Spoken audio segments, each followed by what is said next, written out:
Good afternoon. Great to have your company here today on the platform. Yes, that is me, Leah Panapa, producer Kelly here this afternoon. 0800 debate to get in touch with the show. Chinese tourists can now visit New Zealand via Australia without a visitor visa, thanks to new immigration tweaks aimed at boosting arrivals. Eligible Chinese travellers with an Australian visa can request a New Zealand Electronic Travel Authority.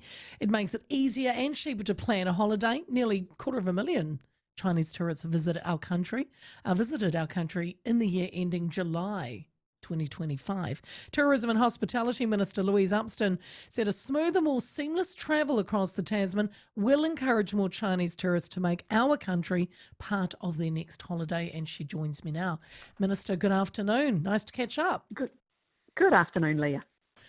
With this rule making it easier for Chinese tourists to travel via Australia, how many more visitors are you expecting to come here?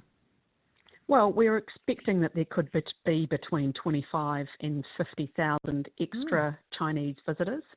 So there's two parts to it. One is those who are in China who are holidaying in Australia, then having the opportunity to add on to come to New Zealand. But the other group is those who are already in Australia on a range of different visas that could then just pop over to New Zealand for a short break.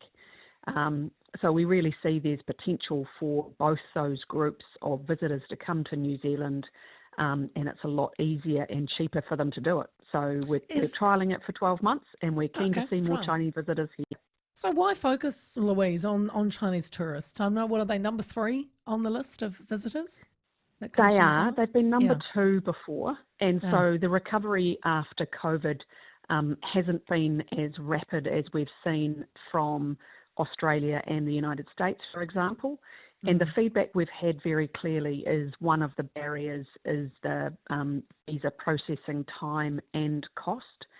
And so we wanted to think a bit laterally and look at some other options for how to make it easier for them to travel to New Zealand. And this is one opportunity that we're going to try. We'll measure the impacts and then decide whether we continue with it after the 12 months.